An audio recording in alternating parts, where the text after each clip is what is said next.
Boa noite, bem-vindo ao Fora da Caixa. Hoje falamos de depressão. Como convidado especial temos o médico psiquiatra Ricardo Guzmão, coordenador português da Aliança Europeia contra a Depressão. A acompanhar-nos está, como sempre, a psicoterapeuta Isabel Leal, porque, uma vez mais, o Manuel Peixoto foi obrigado a deslocar-se a Cuba.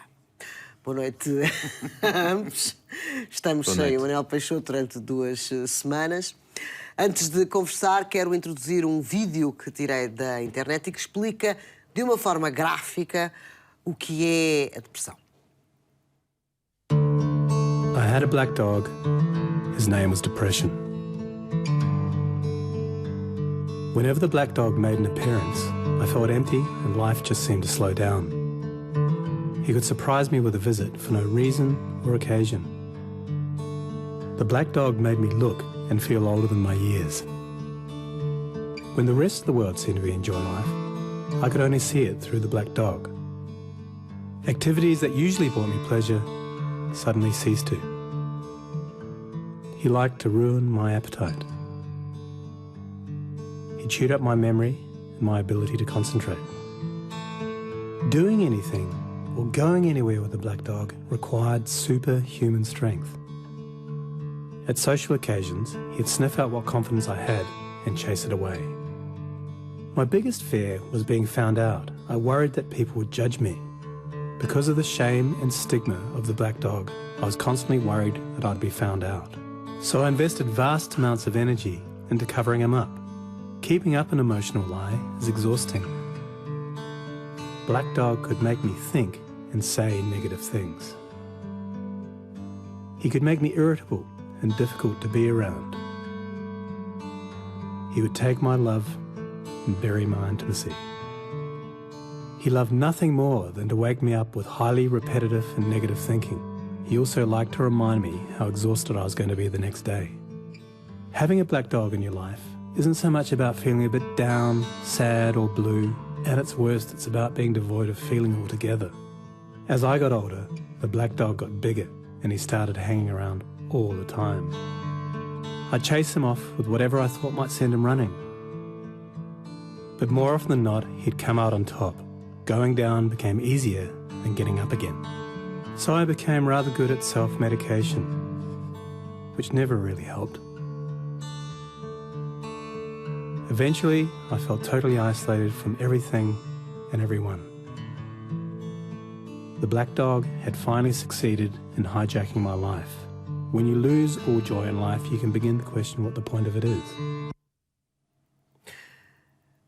Ricardo, olá, boa noite. Olá, boa noite. É assim a depressão?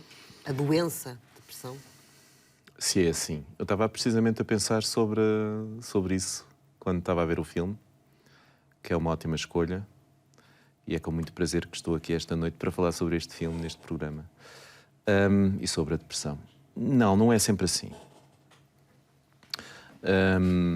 Já agora uma curiosidade que talvez seja bom dar conhecimento às pessoas é que a expressão como preto, black dog, foi cunhada por uma pessoa chamada Winston Churchill, o primeiro-ministro da Inglaterra, que esteve na Segunda Grande Guerra Mundial e que saiu vitoriosa, sofria de perturbação bipolar e tinha episódios depressivos bastante marcados, a que nomeava de black dog. Não, este vídeo pinta um retrato muito estereotipado, mas de uma depressão persistente e moderada a grave. Portanto, é mesmo crónica. depressão. Sim, persistente, crónica, nesse sentido. E também pela intensidade dos sintomas. A forma como o vídeo transmite os sintomas é realmente invejável, porque são sintomas muito vividos. O peso, o esvaziamento, O cansaço, a exaustão. A falta de sentimentos, não é? A falta de Mais sentimentos. do que o sentimento negativo. A falta de sentimentos é uma coisa terrível. Deve ser dos piores sintomas da depressão. As pessoas que... Sentimentos e de sentido. É, não é? E não só. As pessoas que... Estou-me a lembrar, por exemplo, das mães que acabam de ter um filho há 1 mês, 2 meses, 3 meses e cujo sofrimento assenta no facto de saberem que amam aquela criança. Mas O que é suposto amá-las e não conseguem amá-las. não o sentem. têm o conhecimento de que há uma expectativa de amor, que havia o desejo de amar, mas esse sentimento não existe, não é sentido. Não porque sintam outras coisas negativas em relação à criança naquele momento. Podem sentir também. Mas é o não sentir que é doloroso. É essa depressão que é a depressão pós-parto. Que é grave, sim. Que é grave. Que eu gosto mais de lhe dar o nome pós-natal, porque tem mais a ver com o período... Do nascimento. E do período em torno do nascimento e da chegada do novo elemento à família, que dura um ano. Dura mais, mas aquele primeiro ano é crítico. Período de adaptação crítico. Mas sem nos desviarmos muito para casos mais particulares neste momento, como a depressão pós-natal, eu poderia dizer que esta pessoa que descreve o seu cão preto é uma pessoa com uma depressão moderada a grave, com momentos de grande intensidade depressiva. Ele fala aqui no vídeo, mas é possível mascarar durante muito tempo a depressão? Até o tempo médio para até ser com feito... excitação, com boa disposição, com excesso de... A quantidade de pessoas que têm, por exemplo, uma depressão crónica e persistente e que, de alguma forma, fazem um esforço sobre-humano, mas muito focado em poucas atividades, para manterem um semblante e uma máscara social de ausência de mal-estar, não é pequena.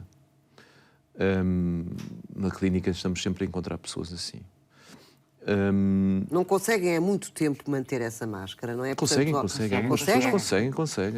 Aliás, Pessoas que não têm esta intensidade. Antigas, Ricardo, desculpa, nas classificações antigas, chamava-se mesmo depressão mascarada. Sim. Era um nome que se dava Sim. para pessoas que conseguiam ter uma performance razoável do ponto de vista social. Trabalhar, portanto, não deixar as atividades normais. Sim, ter uma atividade relativamente, e depois com um sentimento interno que exprimiam, eu acompanho muitas pessoas assim, de vazio, de falta de sentido da vida, de uma coisa tenebrosa, um sentimento horrível. De tédio. Tédio mais vital. Que tédio. Sim, mas ausência de sentido. A ausência de sentido, a maneira de ver o mundo, a maneira de ver as coisas, a falta de visão perspectiva, que é sempre Mas por muitas máscaras que existam, há sempre um momento onde cai a máscara, e provavelmente é junto das pessoas com quem tem mais intimidade. Ou não. Não? Ou não. Consegue-se fingir até com a pessoa com quem eu tenho Não, a mais questão não é intimidade? essa. A questão é de que o humor é contagioso para o bem e para o mal. E num contexto familiar em que uma pessoa está deprimida, aquilo passa para fora. Passa para fora e os outros absorvem. A Isabel Leal sabe muito bem, por exemplo, que um dos principais sintomas de depressão pós-natal, voltando à depressão pós-natal, é uma criança, um bebê com 3 meses, a vomitar, recorrente e repetidamente. Uma pessoa depressiva em casa não tira a máscara. Continuamos, na depressão pós-natal. Uma das principais consequências da depressão pós-natal, negativas, é a separação conjugal, ao fim de 1 ano, 2 anos. O que é muito frequente. Não é infrequente. Um terço das depressões pós-natais croniciza. O atraso psicomotor nos filhos das mães deprimidas verifica-se pelo menos até aos 14, 15 anos, se não estou atualizado, corrija-me. E a taxa de divórcio nos primeiros 3 anos após o nascimento de uma criança é um dos momentos mais... É só a culpa da mãe. O pai também entra em depressão. Mas certamente... Entra em depressão, ou isto é, certamente... o pai não se adapta à nova realidade em que deixou de ser o objeto. Mas não quer dizer que o objeto de mas não quer dizer que deprima, a questão é essa. Não quer dizer que deprima. Arranja outras formas de resolver esse problema?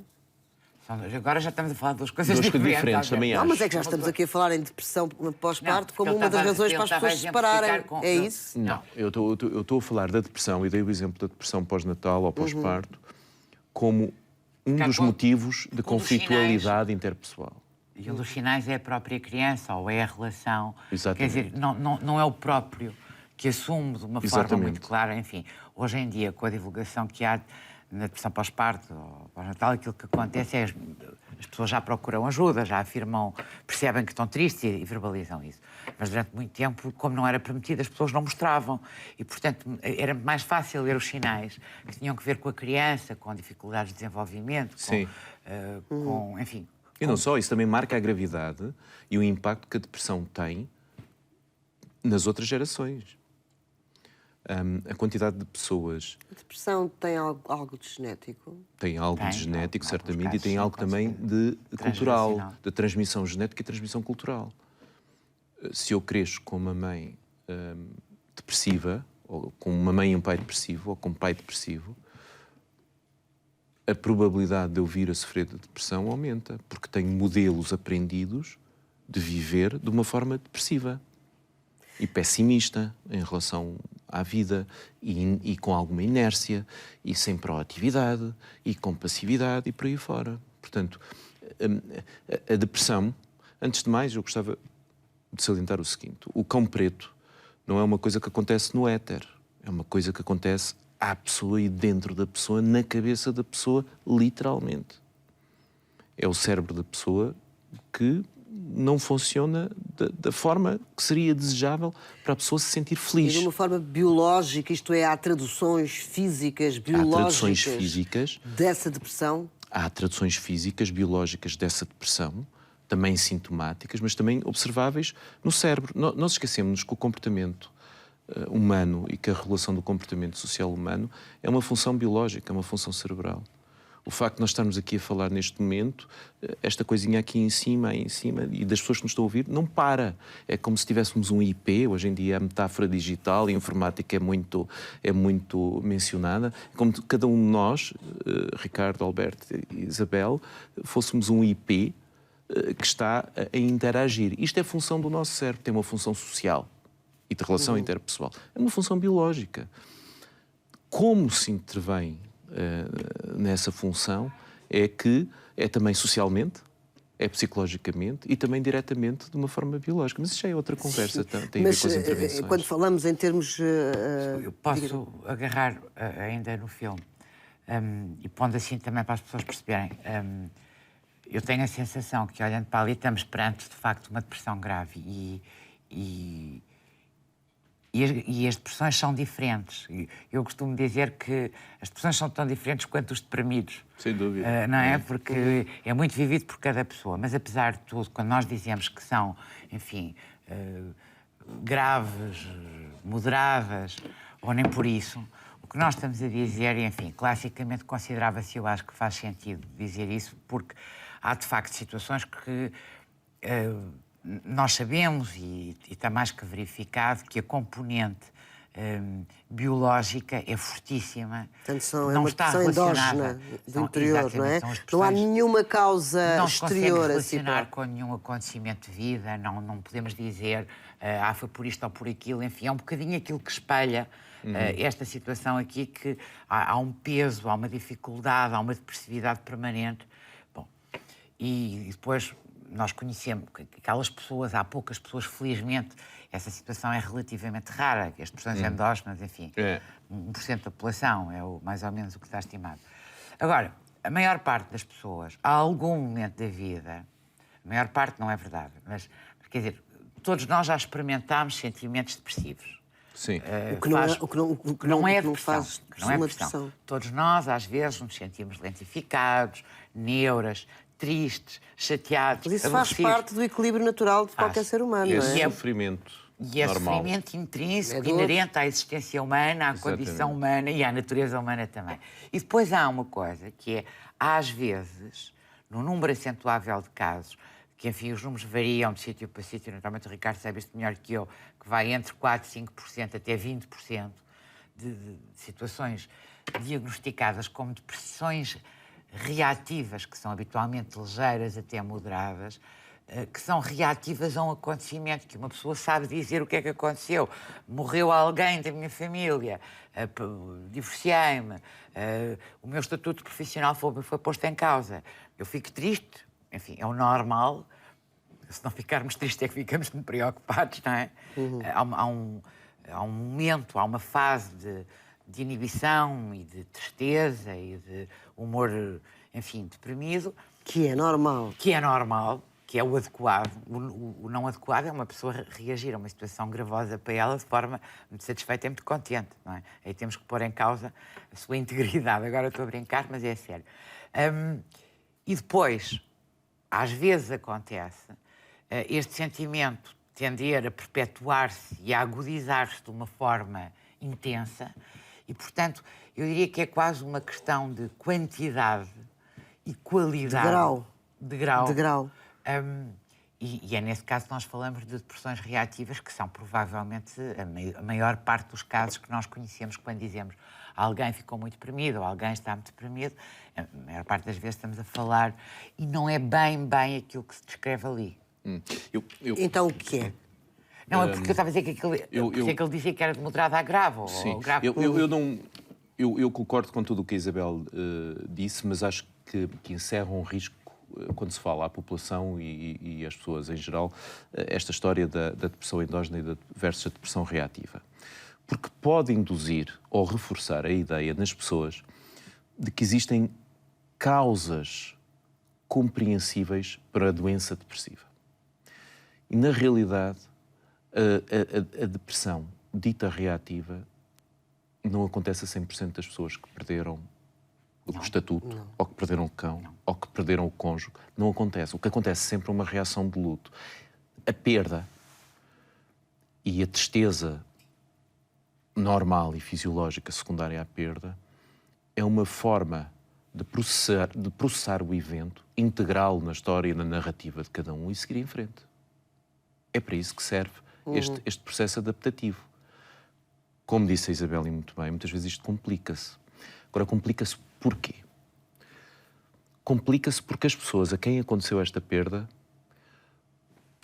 ou tiveram também uma dose de perdas, portanto, uma concentração no tempo e um contexto particularmente difícil, mas provavelmente precisam de mais alguma coisa para isso acontecer. Portanto, há ali qualquer coisa na sua personalidade, no seu caráter ou na sua genética que propicia aquilo. Mas isso é assim com todas as doenças. Sem dúvida. Ricardo, Mas assim o que eu receio é que situações. A quantidade de pessoas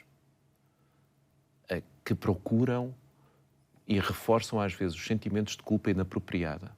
Procurando explicações causais para acontecimentos que muitas vezes são pós-hoc, ou seja, a posterior do início da doença. Porque quando as pessoas estão deprimidas... Eu tive a educação... Enfim, não quero... Eu tive a educação toda do George Brown e dos acontecimentos de vida, das dificuldades de longa duração. Apanhei com a evolução conceptual toda do impacto social na gênese das patologias mentais. E, portanto, não digo nada que não são importantes, são muito importantes. Mas o que temos vindo a perceber na última década e meia, é que, de facto, com a mesma intensidade de perda, as pessoas ultrapassam as situações de uma forma diferenciada. Portanto, aquilo que une as pessoas que têm episódios depressivos não são tantas circunstâncias da vida, podem ser circunstâncias extremas da vida, eu já vi isso, e a Isabel também, todos nós já vimos isso. Todos nós já vimos, sim. Pronto. Mas, muito frequentemente, tem que haver ali uma vulnerabilidade. Personalidade, de género. Esquecemos que a personalidade, também, ela própria, também é grandemente impactada pela genética. Claro. Não somos uma tábua lisa quando vimos este mundo. As grandes avós, eu dou sempre este exemplo porque é um exemplo que me impressiona sempre. As grandes avós sabem, conhecem os netos nunca pelo nome, porque não conseguem fixar o nome daquela gente toda. As grandes avós, aquelas que já não existem, mas que eu ainda conhecia algumas, era pelas características de personalidade dos netos. Desde aqueles que eram bebés àqueles que já eram jovens adultos. E, portanto, eu não estou a defender aqui a questão da genética. O que eu estou a tentar... Parece, Ricardo. Não, mas não. Mas não. O que eu estou a tentar... Haverá alguma propensão para a depressão, ou não? O que eu estou a tentar é transmitir às pessoas que a depressão é uma doença como outra qualquer. Exatamente como... estamos de acordo. Pronto. É uma doença. É uma doença. E que é uma doença. Claro, com certeza, isso é indiscutível. E as doenças acontecem basicamente porque ou por agentes externos, como as infecções e os traumatismos, ou porque há uma combinação de fatores externos e internos que contribuem para a emergência daquele estado menos adaptativo na pessoa. E falando de depressão, podíamos falar aqui de diabetes, de hipertensão arterial, do cancro. Fatores externos como fatores genéticos, Exatamente. não é? E, portanto, é mais isto. Não é tanto a questão da classificação, que isso é pouco interessante para as pessoas, é as pessoas perceberem que muitas vezes aquilo que lhes acontece de negativo na vida, umas vezes foi o pontapé de saída. E outras vezes é o pontapé de... É o sítio de chegada. Isso, mas há uma questão que, para mim, eu penso que é importante, e do ponto de vista da minha atividade clínica, ao longo de muitos anos e muitos estados depressivos, não é? Felizmente não meus, eu concluo. Apesar de tudo, há uma ligeira diferença em relação àquilo que eu chamo as depressões reativas, de outro tipo de patologias. Sim. É porque, do ponto de vista terapêutico, Sim. e do ponto de vista da intervenção psicoterapêutica, o facto das pessoas poderem assumir a responsabilidade... Isto é verdade para as outras doenças todas, atenção. Eu estou a falar mas também é verdade para a diabetes. O facto de um indivíduo conseguir assumir, quer numa depressão, quer na diabetes, que ele tem responsabilidade sobre si mesmo e sobre a sua doença, faz toda a diferença. Sim. Porque se um indivíduo achar que tem uma diabetes, porque, enfim, os deuses estavam contra ele, a genética foi tramada... É complicado. E que não tem de se tratar. Que não tem que se tratar e não tem que fazer Claro. nada, é complicado. Mas não é? tem a ver com a responsabilidade do paciente. E, portanto, está bem, mas na depressão, e sobretudo na depressão, isto Também tem de existir isso. isto também tem que existir. Não pode haver aquela situação, não deve haver aquela situação, como também não deve haver na diabetes, de que, enfim, azar aconteceu-me, porque muitas vezes a maneira como nós, pessoas, lidamos com esta dimensão do azar é de uma forma conformista. E se isto é grave em qualquer situação, numa personalidade que tenha já um traçozinho depressivo, Sim, ainda concordo. Sim, é verdade. aí é um bocadinho pior. Porque Sim, há isso é verdade. um não tomar conta que o próprio tem que fazer, porque, enfim, infelizmente, não há ninguém que tome conta mas de para nós. chegarmos para o contexto até chegarmos ao contexto terapêutico, não que isto seja muito importante, mas até chegarmos ao contexto terapêutico, há umas 95, 96 pessoas que nunca chegarão ao contexto terapêutico e que têm ideias completamente míticas e erradas, ou pseudo-erradas, em relação a estes temas. E, portanto, não têm sequer noção Não têm a noção. que não têm podem noção. estar a passar uma depressão. Ou estar a Mais, viver não uma têm depressão. noção, nem têm muita facilidade em compreender aquilo que está aqui tão bem explicado neste vídeo do Black Dog. Mas reparem uma coisa. Para se conseguir transmitir esta mensagem, foi preciso fazer uma caricatura de uma depressão moderada a grave. Portanto, não é fácil transmitir às pessoas o que é uma depressão que não seja uma coisa ligeira, por exemplo, ocasional, que possa ter um ataque mas que tem psicoterapêutico assim. impacto, que tem impacto na qualidade da vida, implica sofrimento, implica incapacidade, implica incapacidade profissional, implica incapacidade de amar, implica incapacidade em funcionar com os vizinhos, com os amigos, com a família. Portanto, Há um conjunto de sinais, já agora há um conjunto de sinais que eu acho que ali estavam bem... Muito bem. E que não quer dizer que aconteçam todos, porque às vezes as pessoas não comem, outras vezes não dormem, outras vezes param de ter atividade sexual ou diminuem fortemente, deixam de ter desejo. Quer dizer, há uma panóplia de coisas que podem acontecer. Não quer dizer, isto pode acontecer por outras razões que não são necessariamente depressão, mas quer dizer, há muitos sinais que ali estão todos em conjunto. Podem não ser todos em conjunto, podem ser parcelares e indicar que, de facto, alguém perto de nós está deprimido. Não é só necessariamente o humor. Não é só necessariamente o humor. Não, sim, exatamente. Porque muitas vezes nós temos a ideia que uma pessoa que está deprimida tem, de facto, um humor alterado. E tem, a maioria das vezes, tem, de facto, um humor alterado, mas pode mascará-lo muito bem. Mas pode mascarar, não é? E, portanto, há outros sinais que é preciso ter atenção e que a lentificação, a dificuldade de associar como associava, enfim. Uma coisa um aspecto que me pareceu muito interessante no filme foi ser um homem. Porquê? Mais frequentemente... Porque a depressão é muito mais frequente feminina. nas mulheres. Mas curiosamente, Mas e está, apesar... mas está provado. Sim. Tem sido, claramente, no último século, a razão mulheres-homens evoluiu positivamente também aqui. Evoluiu, sei lá, de 5 para 1, para 2,5 para 1. Neste momento é 2, 2,5 para 1.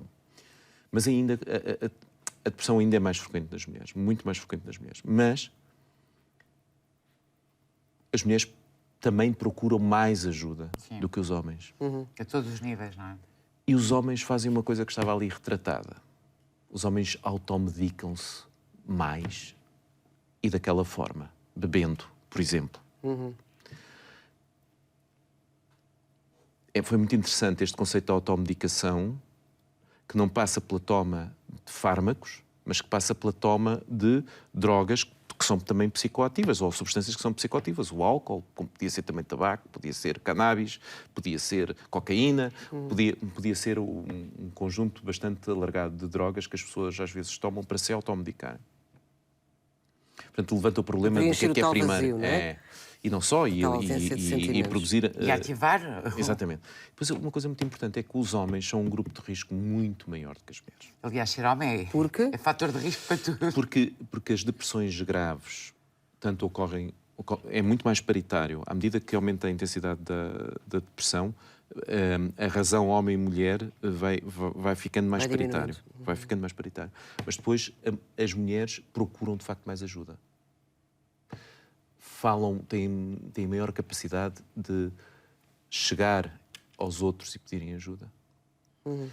Os homens retraem-se mais, especialmente nas sociedades do sul da Europa, mas também nas outras. Tem vergonha, é um estigma. Tem vergonha porque é um estigma, porque são menos bons a ler as emoções, as próprias emoções, as próprias reações emocionais e, frequentemente, os casos graves passam desapercebidos são em homens.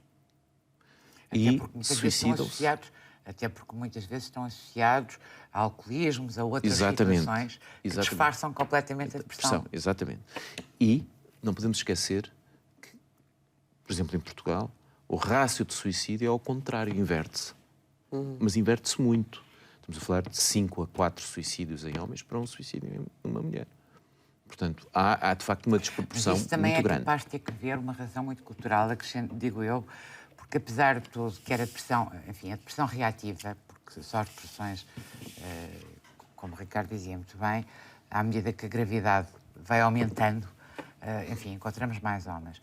O facto das mulheres terem mais facilidade de expressão emocional e haver um treino precoce que se faz com as criancinhas, no sentido dessa expressão emocional ser mais fácil nas mulheres e mais difícil nos homens, provavelmente também possibilita que as mulheres assumam mais facilmente... Se faça o diagnóstico mais cedo. E porque elas assumem mais facilmente, não é muito difícil uma mulher dizer eu estou-me deprimida, aconteceu isto, aquilo e aquilo outro, e portanto eu estou-me triste, eu estou-me deprimida e procurem ajuda. E portanto, de facto, dá a impressão que são fenómenos diferentes, com tipos diferentes de reação. Vamos passar à fase da terapêutica, já caracterizámos suficientemente bem o que é a depressão e os diferentes tipos de depressão. Segundo o Infarmed, o consumo de antidepressivos em Portugal mais do que triplicou desde o ano 2000. De acordo com este estudo, o consumo de antidepressivos passou de pouco mais de 20 doses diárias por 1000 habitantes em janeiro de 2000, portanto há 15 anos, para quase 90 doses diárias por 1000 habitantes em março de 2013. Mas este consumo está longe de ser consensual na classe médica. A Isabel Leal chamou a atenção para a opinião de um especialista em entrevista ao programa 60 Minutes da CNN. Well, there's 3 ways you can get a placebo. One, you can get a placebo and be lied to and being told this is an active treatment. Yeah. Another, you might be in a clinical trial in which they tell you you might be getting placebo and you might not, and you don't really know, and so there's no lying or manipulation. And in that sense, when you don't really know, do you have less of a placebo effect? Absolutely. You get a placebo effect, it's less, and you get less of a drug effect if people know they might be getting a placebo. But there's a third way, and this is a study that we've just done, it's just been published, and that is there are ways to get a good, strong placebo effect, even if you tell people that what you're giving them is a placebo. Come on. Really? We did that here with irritable bowel syndrome. And what we did was we told people that this was a mind-body treatment. We're not going to use drugs. We're going to capitalize on this conditioning effect, this effect like with Pavlov and the dogs. You told them that? We told them that. We told them we're going to give them a pill, that there was no active ingredient in the pill, but our research has shown that when people take pills, even if there's no active ingredient, it helps them get better. We asked them to take 2 pills a day for a 3-week period, and you know what? You're not Those gonna do pills No. made them better, reduced their irritable bowel symptoms, increased their quality of life. Wow. Come on, dizia aqui a jornalista da CBS, uma E bem. anchor bem conhecida. E bem, mas deixe-me perguntar porque é que a Isabel considera tão interessante este estudo do Irving Kush? Não propriamente este estudo não este estudo, mas o que está na base deste estudo. E o que está na base deste estudo, quer dizer, o trabalho que se faz com placebos e o estudo dos placebos é uma prática corrente. Andamos todos há não sei quanto tempo a tentar perceber quanto é que do princípio ativo funciona e quanto é que da autossugestão funciona. E, portanto, isto são estudos que vêm há várias décadas, sendo dado que fazemos isto com produtos ativos, como é o caso, enfim, mas também fazemos com terapias. Nós tentamos perceber como é que as terapias funcionam comparativamente com outras atividades quaisquer. E, portanto, isto, no fundo, é tentarmos perceber... Como é que funciona? Como é que o ser humano, como é que nós funcionamos e o que é que despoleta as coisas, não é? E, portanto, isto é um procedimento genérico de tentar perceber, sabendo nós que o efeito placebo existe e está incluído em todas as terapêuticas, quer sejam medicamentosas, quer sejam psicoterapêuticas, quer sejam simples ato médico, uma consulta. O facto de uma pessoa ir ao médico... A pessoa, por exemplo, participa num estudo e que sabe que nesse estudo metade das pessoas têm um placebo e outra metade tem um princípio ativo, mesmo aquelas que têm o placebo reagem Pois, mas normalmente estes muitas estudos vezes são cegos, positivamente, e não é? o facto de serem cegos quer dizer que as pessoas sabem que podem estar a tomar um princípio ativo ou podem estar a tomar um placebo. Não sabem de certeza absoluta se estão a fazer uma coisa ou outra. Pois. São estudos cegos, Sim. não têm validade, não é? Mas não é tanto agora em relação a isto. O estudo que, digamos, o que está na origem deste estudo que se fala aqui é toda uma história de um grupo enorme de Harvard, o Irving Kush é de Harvard, que se dedicou a estudar especificamente os antidepressivos. E numa metodologia sofisticada, que nós não temos tempo para estar aqui a discutir, mas que basicamente tem que ver com meta-análises, portanto, uma análise feita sobre resultados, e aquilo que se conclui é que, de facto, a maioria dos antidepressivos são extremamente eficazes em depressões major, com certeza, e, portanto, com uma gravidade importante, mas que, de facto, não têm estatisticamente grandes diferenças nas situações chamadas reativas, né, das depressões do cotidiano. E, portanto, isto, digamos, foi o estudo que provocou mais celeuma. E depois este aqui já é uma discussão específica sobre o placebo. Mas, enfim, como nós estamos a falar de depressão, a questão mais relevante... A questão dos antidepressivos é importante porque se diz que em Portugal se consome antidepressivos a mais. Eu começava por aí. E depois também posso falar um bocadinho sobre estas meta-análises. O que aqueles dados que a Alberta apresentou querem dizer é o seguinte: se em Portugal os antidepressivos, aqueles antidepressivos que foram consumidos, fossem utilizados em doses que a Organização Mundial de Saúde considera doses eficazes por dia, durante o tempo seguido adequado, segundo as linhas de orientação de tratamento clínico correto, para as várias indicações clínicas nessas doses, e que aqueles números dizem ali é o seguinte: portanto, estamos a falar de situações ótimas, excelentes, Não estamos a falar de desperdício, por exemplo, pessoas que tomam um comprimido ou 2 e que depois deitam a caixa ao lixo. Não estamos a falar de pessoas que tomam 3 ou 4 antidepressivos diferentes por dia, porque também há estes casos. O que diz ali é que em 2000 havia 2% da população que consumia adequadamente antidepressivos. É isto que diz. E que em 2013 passaram a ser 9% da população. Mas isso não corresponde à realidade. Só se fosse uma realidade ideal, não é? Uma realidade ideal seria isto. Já vamos ver o que é que será, o que é que será mais próximo da realidade efetiva. Mas na realidade ideal, isto quer dizer que a diferença em 2013 entre as pessoas que tomavam certinho a medicação e aquelas que precisariam de as tomar, ok, é da à volta 11%. Ou seja, existe em Portugal, à volta de 8%. Ou seja, existe em Portugal patologia moderada a grave com indicação para tratamento que pode beneficiar de antidepressivos. Os antidepressivos têm como indicação principal a depressão, os estados depressivos, todas as perturbações de ansiedade, uma série de situações urológicas, uma série de situações neurológicas, inclusivamente a dor, uma série de situações reumatológicas, uma série de situações de insónia secundária. Para o antidepressivo trata? Os antidepressivos são medicamentos que têm à volta de 12 a 13, se não estou em erro, e se calhar estou porque a minha referência já é antiga, indicações clínicas aprovadas. Ok? E são maioritariamente da área da saúde mental, mas também algumas são fora da área da saúde mental. Provavelmente o que isto quer dizer é que, se calhar, 1% da população em 2000 tomava corretamente antidepressivos e provavelmente em 2013, porque também há dados nesse sentido, se calhar 4%, 3%, 5% da população tomava a medicação de uma forma correta. Mas o que quer dizer é que em 2013 havia 16 a 17% da população global adulta portuguesa que tinha necessidade de um tratamento deste tipo e idealmente, só 9%, metade, é que recebeu esse tratamento.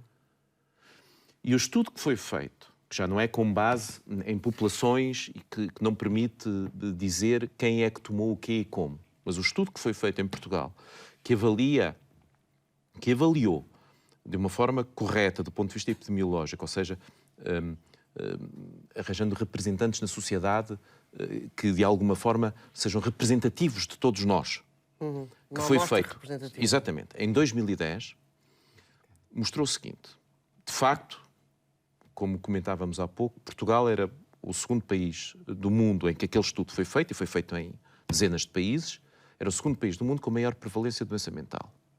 Sendo que não foram apuradas algumas doenças mentais, que são as doenças mentais de evolução prolongada, portanto, as psicoses. Portanto, estamos a falar basicamente de patologias ligeiras, moderadas e de patologias não psicóticas graves, como a depressão, a doença bipolar, etc. 22%, 21,9% da população por ano. Destes 21,9% havia 16, 17, como digo, que estavam a ser tratados, que precisariam de tratamento. Ora bem, das pessoas só com depressão, eu só me vou focar na depressão, com o diagnóstico de depressão, que basicamente representava 8% da população doente, o resto era quase tudo ansiedade, que também são tratadas, também quando carece de tratamento farmacológico, o antidepressivo é a primeira linha. E porque não o ansiolítico? Para a O ansiedade. ansiolítico dá dependência. Ok. Dá dependência e dá-me uma data de outros problemas. Eu fico sempre um bocado chocado com esta senha toda em relação aos antidepressivos e as benzodiazepinas, nossas amigas, em que as pessoas têm mais acidentes de viação, em que as pessoas fazem tentativas de suicídio com elas, em que os velhotes caem e partem as ancas, em que as pessoas perdem capacidades cognitivas e parecem zombies. Quer dizer, toda a gente, ninguém fala neste problema, que esse sim é um problema português. Dos ansiolíticos, não é? Dos ansiolíticos. Portugal é o país da OCDE com o maior consumo de ansiolíticos. Como smart, okay? não é? Agora, exatamente, os antidepressivos, mas que mal é que fazem os antidepressivos às pessoas? Em 30 anos, na Europa e na OCDE, em que houve uma descida generalizada da taxa de suicídio, onde se verificou a maior descida da taxa de suicídio e o fator que melhor explicava essa baixa da taxa de suicídio, e nós publicámos isso numa revista. Foi a introdução do Prozac. Não foi a introdução do Prozac, foi o aumento exponencial, como este que está aqui demonstrado, do consumo de antidepressivos. Nem o divórcio, nem o desemprego, nem o PIB, nem o consumo de álcool explicam a queda de suicídio que ocorreu na Europa, nos países europeus, nos últimos 30 anos. O único fator explicativo é o consumo exponencial de antidepressivos. E quando falamos em antidepressivos, falamos nos mais recentes, que são as fluoxetinas, não é? Sim, esse já tem 20 anos. Os mais recentes, pronto, está bem. E há outros, dá muito. E há outros mas estamos mais a falar novos. de outros mais novos Sim. também. Agora, o problema não são... Vamos lá ver. Mas são gerações posteriores ao Prozac, não é? São. Repara uma coisa. Se você perguntar a portugueses, belgas, alemães, se eles acham, na rua, se eles acham que os antidepressivos modificam a personalidade das pessoas, mais de 80% e mais de 90% das pessoas em Portugal dizem que sim.